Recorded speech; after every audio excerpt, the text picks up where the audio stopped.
بسم اللہ الرحمن الرحیم الحمدللہ والصلاة والسلام علی رسول اللہ وبعد۔ پچھلے سبق میں ہم نے معرب اور مبنی کی اقسام پڑھی تھیں۔ معرب کی دو قسمیں ہیں، اسم متمکن اور فعل مضارع کے 12 صیغے۔ یہ معرب کی دو قسمیں۔ مبنی کی ہم نے 3 قسمیں پڑھی تھیں۔ مبنی الاصل یعنی وہ کلمات جو اپنی اصل وضع کے اعتبار سے مبنی ہوتے ہیں، جیسے فعل ماضی ہے، امر حاضر معروف ہے، تمام حروف ہیں، یہ مبنی الاصل ہے۔ نمبر 1 مبنی الاصل، نمبر 2 اسم غیر متمکن، نمبر 3 فعل مضارع۔ فعل مضارع کے جو 2 صیغے ہیں، فعل مضارع ٹوٹل نہیں ہے، فعل مضارع کے 2 صیغے، جمع مؤنث حاضر اور جمع مؤنث غائب۔ ہم لکھ دیتے ہیں فعل مضارع کے 2 صیغے، جن کو جمع مؤنث کے صیغے کہتے ہیں، صرف وہ ہیں مبنی، باقی 12 صیغے جو ہیں وہ فعل مضارع کے معرب ہوتے ہیں۔ اب یہاں پہ غور کر لیجئے کہ ہم نے مبنی اصل کے بارے میں بھی پڑھ لیا اور فعل مضارع کے بارے میں بھی لاسٹ ٹائم بات ہو گئی ہے۔ اب اس میں غیر متمکن کے حوالے سے ذرا آج دیکھتے ہیں کہ جو اس میں غیر متمکن ہے یہ مبنی کی ایک قسم ہے، لیکن اس کے مبنی ہونے کے لیے ایک شرط ہے۔ جب وہ شرط پائی جائے گی تبھی اس میں غیر متمکن مبنی ہوگا، وگرنہ اس میں غیر متمکن مبنی نہیں۔ وہ شرط پائی جانی لازمی ہے۔ وہ شرط یہ ہے کہ اس میں غیر متمکن تب مبنی ہوتا ہے جب اس کی مبنی الاصل کے ساتھ مشابہت پائی جائے۔ اب دیکھیے اس میں غیر متمکن کب مبنی ہوتا ہے؟ غیر متمکن کا مطلب ہے جگہ نہ دینے والا، متمکن کا مطلب ہے جگہ دینے والا۔ جیسے معرب کی قسمیں میں ہم پڑھ رہے ہیں، متمکن کا مطلب ہے جگہ دینے والا، ایسا اسم جو اعراب کو جگہ دیتا ہے۔ غیر متمکن ایسا اسم جو اعراب کو جگہ نہیں دیتا، مطلب یہ ہے کہ ایک ہی اعراب لگا ہوا ہے، بس مبنی ہے۔ تو اس میں غیر متمکن تب مبنی ہوتا ہے جب اس کی مبنی الاصل کے ساتھ مشابہت پائی جائے، سملیرٹی پائی جائے، میچنگ پائی جائے، کسی طرح کی مشابہت پائی جائے، اس میں غیر متمکن تب مبنی ہوتا ہے۔ اب آپ کے سامنے اس کو مزید واضح کرتے ہیں۔ یہ ہم نے آپ کے سامنے اس میں غیر متمکن کی ڈیفینیشن درج کر دی ہے کہ اس میں غیر متمکن تب مبنی ہوتا ہے جب اس کی مبنی الاصل کے ساتھ مشابہت پائی جائے۔ اب اس ڈیفینیشن میں آپ نے 2 چیزوں کو غور سے سمجھنے کی کوشش کرنی ہے، کیونکہ اس ڈیفینیشن میں 2 چیزیں بڑی اہم ہیں اور یہی 2 چیزیں سمجھنے کے لائق ہیں۔ مثال کے طور پہ یہ ایک تو مبنی الاصل، یہ چیز سمجھنے والی ہے کہ مبنی الاصل کیا ہوتا ہے، لاسٹ میں بات ہوگی، لیکن اس ڈیفینیشن میں یہ چیز امپورٹنٹ ہے، اس کو انڈر لائن کر لیتے ہیں۔ اب اسی طرح یہ مشابہت، مبنی الاصل کے ساتھ مشابہت پائی جائے اس کی، تب یہ مبنی ہوگا۔ اب 2 چیزیں ہیں ہمارے سامنے، مبنی الاصل اور مشابہت، ان کو دیکھ لیتے ہیں۔ مبنی الاصل کیا کیا ہوتے ہیں، ہم نے لاسٹ ٹائم بھی آپ کو لکھوائے ہیں۔ مبنی الاصل 3 ہیں۔ نمبر 1 فعل ماضی، نمبر 2 امر حاضر معروف، نمبر 3 حروف۔ سر یہ 3 چیزیں جو ہیں ان کو کہتے ہیں مبنی الاصل۔ یہ 3 مبنی الاصل ہیں۔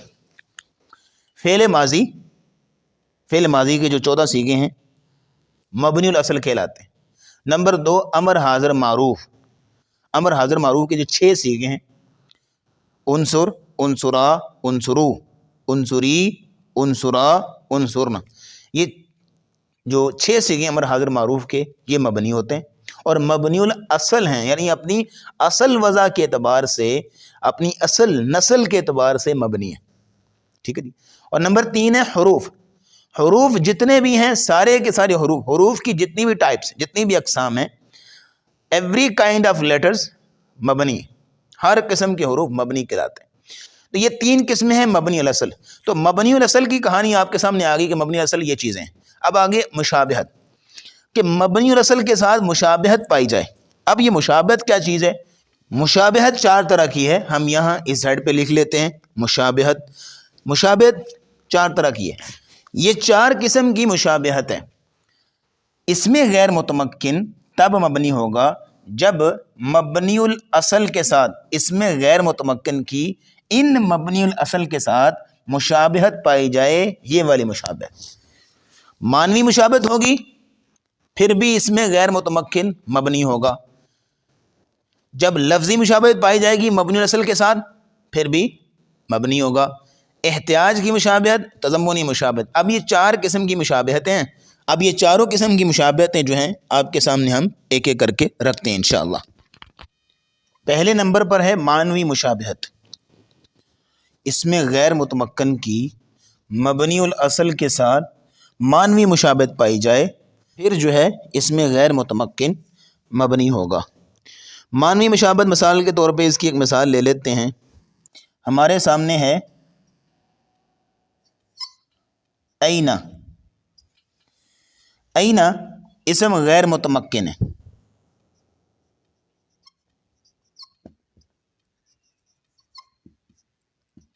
اسم غیر متمکن ہے، مبنی ہے.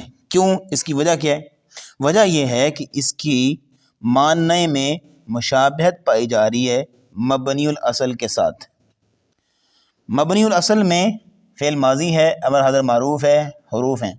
حروف میں ایک حرف ہے جس کو حمزہ استفہام کا کہتے ہیں، یہ حرف استفہام ہے. یہ حرف ہے، حرف استفہام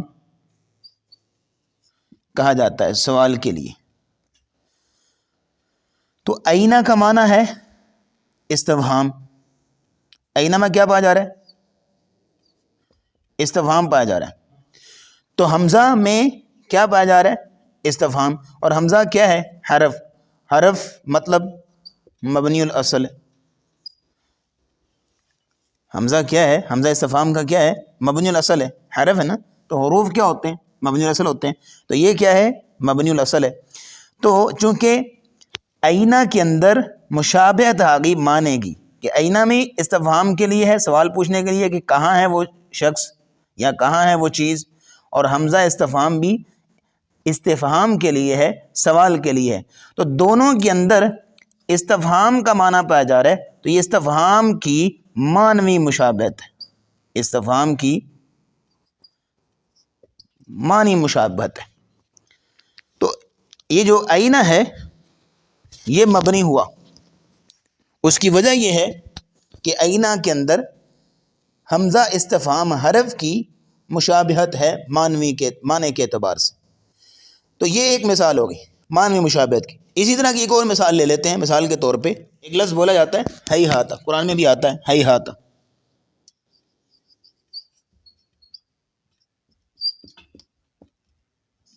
ہی ہاتھ کا مطلب ہے وہ دور ہوا، وہ دور ہوا. اب دیکھیے وہ دور ہوا، اس میں کس کا معنی ہے؟ ماضی کا. اس میں ماضی کا معنی پایا جا رہا ہے.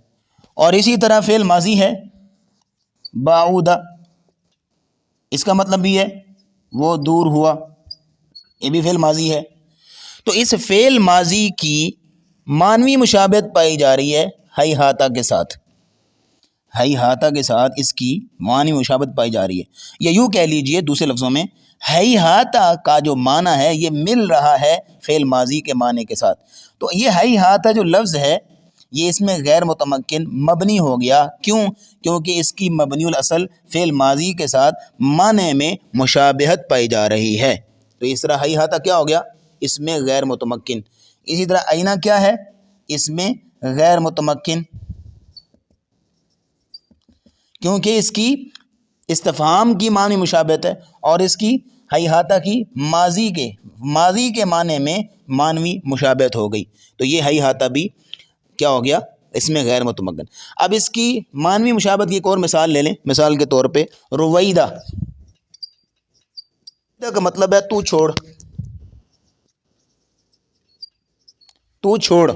اب یہ تو چھوڑ یہ کون سا مبنی الاصل کے مشابہ ہے؟ امر حاضر معروف کے. یہ رویدہ معنی کیا ہے؟ تو چھوڑ.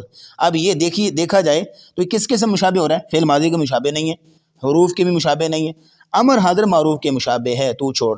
تو اب رویدہ معنوی مشابہت آ گئی امر حاضر معروف کے ساتھ. تو رویدہ کیا ہو گیا؟ اس میں غیر متمکن، کیونکہ اس کی معنوی مشابہت ہے امر حاضر معروف کے ساتھ. تو اس میں غیر متمکن تب مبنی ہوتا ہے جب اس کی مبنی الاصل ان تینوں میں سے کسی ایک کے ساتھ یہ مشابہت آ جائے. نمبر ایک معنوی مشابہت، اس کی مثال ہم نے پڑھ لی. اب آئیے لفظی مشابہت کسے کہتے ہیں. دوسرے نمبر پہ لفظی مشابہت کی بات کرتے ہیں کہ اس میں غیر متمکن تب مبنی ہوتا ہے جب اس کی مبنی الاصل کے ساتھ یا معنوی مشابہت ہو یا لفظی مشابہت. ویسے بنیادی طور پر لفظی مشابہت سے مراد یہ ہے تعداد حروف میں مشابہت. تعداد حروف میں مشابہت آ جائے. مثلا جتنے حروف کی تعداد اس میں غیر متمکن کی ہے اتنے ہی حروف کی تعداد مبنی الاصل میں سے کسی کے ہوں. بیسیکلی تعداد حروف کی بات ہو رہی ہے. لفظی مشابہت مثال کے طور پہ ضربتو،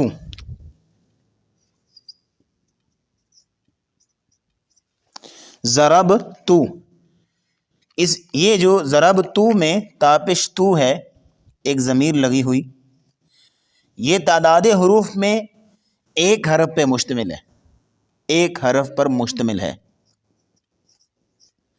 اب اس کی مشابہت پائی جا رہی ہے کس کے ساتھ؟ مبنی الاصل میں سے حروف کے ساتھ. حروف میں حرف جر جو ہوتا ہے با، وہ تعداد حروف میں ایک ہوتا ہے. تو چونکہ یہ ضربتو میں جو تا پیش تو ضمیر ہے، ضرب یہ تو فعل ہے نا، یہ فعل ہے مطلب مارنا، تا پیش تو اس کے ساتھ ضمیر لگی ہوئی ہے. اب یہ تا پیش تو یہ اس میں غیر متمکن ہے اور مبنی ہے. کیوں؟ کیونکہ اس کی مبنی الاصل کے ساتھ مشابہت پائی جا رہی ہے. آپ پوچھیں گے کون سی مشابہت ہے؟ ہم کہیں گے لفظی مشابہت، یعنی تعداد حروف میں مشابہ ہے کہ اس کے حروف کی تعداد ایک ہے، تا پیش تو ہے بس. اب حروف میں حرف جر جو با ہے یہ بھی تعداد حروف میں ایک ہوتا ہے، تو تعداد حروف میں اس کی ہو گئی مشابہت. اس کو کہتے ہیں لفظی مشابہت. اس کی ایک اور مثال لے لیتے ہیں، جیسے ضربتو ہے اور اسی طرح ہم لے لیتے ہیں اگلا صیغہ ضربنا. اب ضربنا میں یہ ضرب یہ تو فعل ہو گیا، یہ کام ہے. اب نون زبر الف نا یہ ہے ضمیر لگی ہوئی، اس میں غیر متمکن ہے لیکن یہ مبنی ہے ہو گیا. کیسے؟ کہ اس میں تعداد حروف کتنے ہیں؟ نون اور الف نا، اس میں دو حروف ہیں اور اس کی مشابہت ہو گئی حروف استفہام میں سے من کے ساتھ یا حروف جارہ میں سے من کے ساتھ. من بھی دو حروف پہ مشتمل ہے اور من بھی دو حروف پہ مشتمل ہے. تو اس کی حرف استفہام کے ساتھ مشابہت لگا لیں یا حرف جارہ کے ساتھ مشابہت لگا لیں، کیونکہ مشابہت یہاں پہ تعداد حروف میں ہیں. من میں بھی دو حروف ہیں میم اور نون، من میں بھی میم اور نون دو ہیں، اور نون الف نا اس ضمیر میں بھی دو حروف ہیں. تو دو حروف ہونے میں اس کی مبنی الاصل کے ساتھ مشابہت ہو گئی، اسے کہتے ہیں لفظی مشابہت.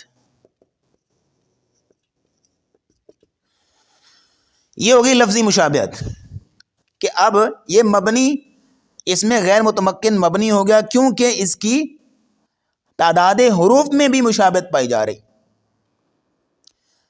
تو تعداد حروف میں مشابہت کہہ لیجئے، یا دوسرے نمبر پہ لفظی مشابہت یہ بھی ہوتی ہے کہ تین حروف سے کم ہوں، اس میں غیر متمکن تین حروف سے کم ہوں تب مبنی ہو جاتا ہے.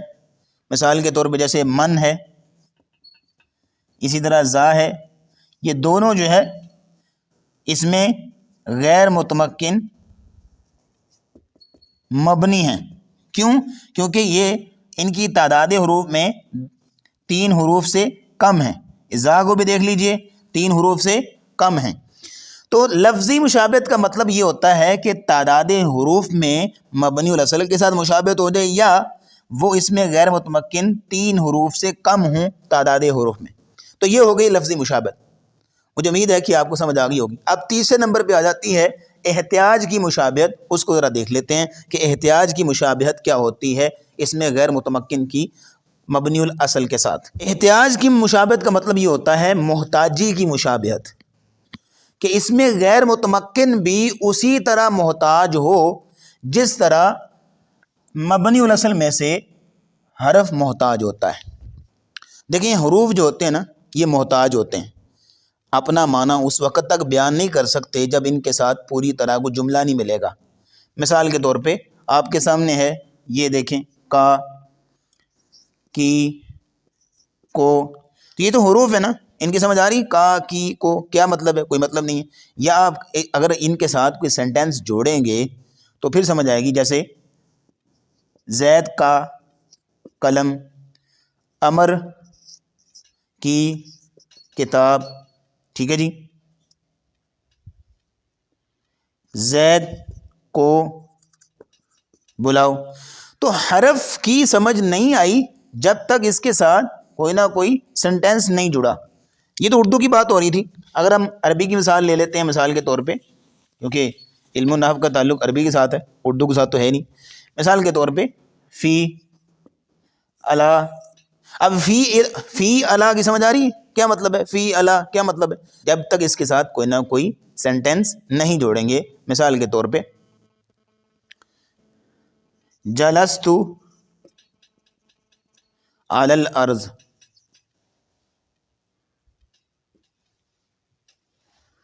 جلست علی الارض. اور فی جیسے زید فی المسجد.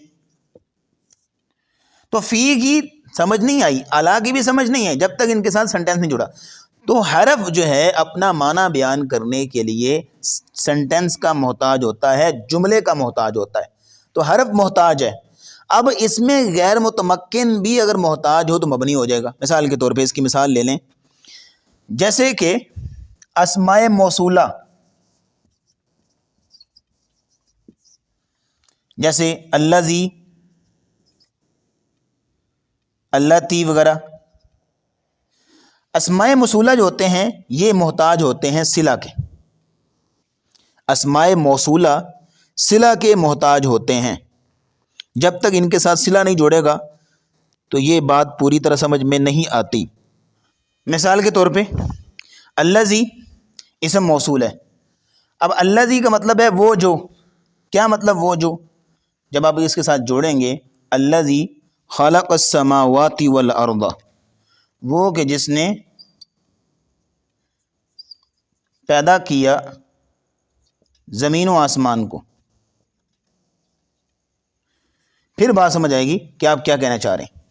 تو الذی ہے اسم موصول، اور یہ جو سارا آگے جملہ ہے یہ ہے صلہ. تو اسماء موصولہ جو ہوتے ہیں اپنا معنی بیان کرنے میں صلہ کے محتاج ہوتے ہیں. جب تک صلہ نہیں آئے گا وہ اپنا معنی پوری طرح نہیں سمجھا سکتے. اسی طرح حرف بھی محتاج ہوتے ہیں اپنا معنی بیان کرنے میں. تو اسماء موصولہ بھی کیا ہیں؟ محتاج ہیں. تو حرف بھی کیا ہوتے ہیں؟ محتاج ہوتے ہیں. تو محتاجی میں مشابہت آ گئی. احتیاج کی مشابہت اسے کہتے ہیں، محتاجی کی مشابہت. اسی طرح اسماء اشارہ کو لے لیں،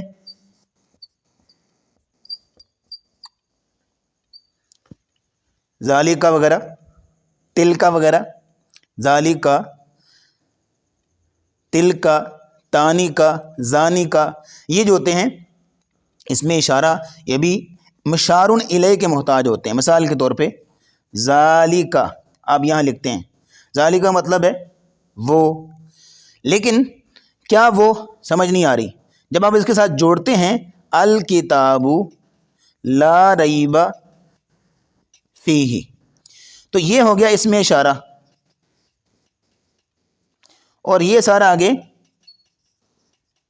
مشار الیہ جس کی طرف اشارہ کیا جا رہا ہے. تو اس میں اشارہ مشار الیہ کا کیا ہوتا ہے؟ محتاج، تو حرف کے ساتھ اس کی مشابہت ہوگی کیونکہ حرف بھی محتاج ہوتا ہے۔ تو اسماء موصولہ، اسماء اشارہ وغیرہ کیا ہوتے ہیں؟ محتاج ہوتے ہیں۔ جب تک سنٹینس نہ ملے، جملہ نہ ملے ان کے ساتھ، یہ اپنا معنی بیان نہیں کر سکتے۔ یہ جس طرح یہ محتاج ہوتے ہیں، حرف بھی محتاج ہوتا ہے، تو حرف کے ساتھ آ گئی احتیاج کی مشابہت، اسے کہتے ہیں احتیاج کی مشابہت۔ تو اسماء موصولہ، اسماء اشارہ وغیرہ کیا ہوں گے؟ اس میں غیر متمکن مبنی ہوں گے کیونکہ ان کی مشابہت پائی جاتی ہے حرف کے ساتھ۔ اب آئیے آخر میں دیکھتے ہیں تضمنی مشابہت کسے کہتے ہیں، چوتھے نمبر پہ اور آخری بات ہے تضمنی مشابہت۔ تضمنی مشابہت مطلب یہ ہوتا ہے، تضمن کا مطلب ہوتا ہے شامل ہونا، شمولیت اور شامل ہونا۔ اس کا مطلب یہ ہے اس میں غیر متمکن کا کوئی حصہ حرف کو شامل ہو۔ اس کی ایک مثال ہے، مثال کے طور پہ احد، یہ جو احد عشر ہے، یہ عربی گنتی ہم پچھلے اسباق وغیرہ میں پڑھا ہیں جب ہم نے مرکب بنائی پڑھا تھا۔ تو احد عشر ہم نے بتایا تھا یہاں واو ہے، جو ہے کثرت استعمال کی وجہ سے وہ واو حذف ہو گئی، مرکب بنائی ہو گیا، واو کو حذف کر دیا گیا کیونکہ پڑھنے میں دقت تھی، مشکل تھا پڑھنے میں۔ تو یہاں ایک واو ہے، اصل میں تھا احد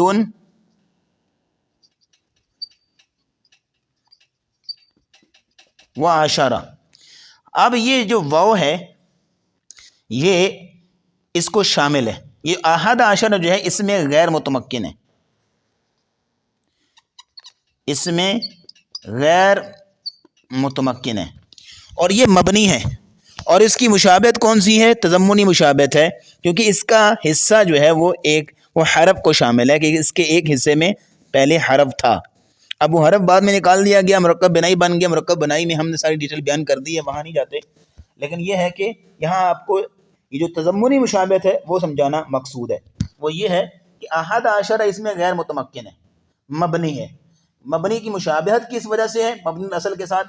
کہ اس کا مبنی الاصل میں سے جو حروف ہوتے ہیں نا، احد عشرہ میں حرف شامل تھا لیکن بعد میں اس کو نکال دیا گیا تو احد عشرہ بن گیا۔ تو حرف کی جو کہ شمولیت تھی، تضمین تھی اس کے اندر، اس وجہ سے اس کی ہو گئی مبنی الاصل کے ساتھ مشابہت، تو یہ کیا بن گیا؟ اس میں غیر متمکن مبنی۔ تو یہ چار قسم کی مشابہت پائی جاتی ہے اس میں غیر متمکن کی مبنی الاصل کے ساتھ: معنوی مشابہت، لفظی مشابہت، احتیاج کی مشابہت اور تضمنی مشابہت۔ اسی کے ساتھ ہمارا یہ آج کا سبق مکمل ہوتا ہے۔ انشاءاللہ آگے اس میں غیر متمکن کی جو 8 اقسام ہیں وہ پڑھیں گے انشاءاللہ۔ السلام علیکم۔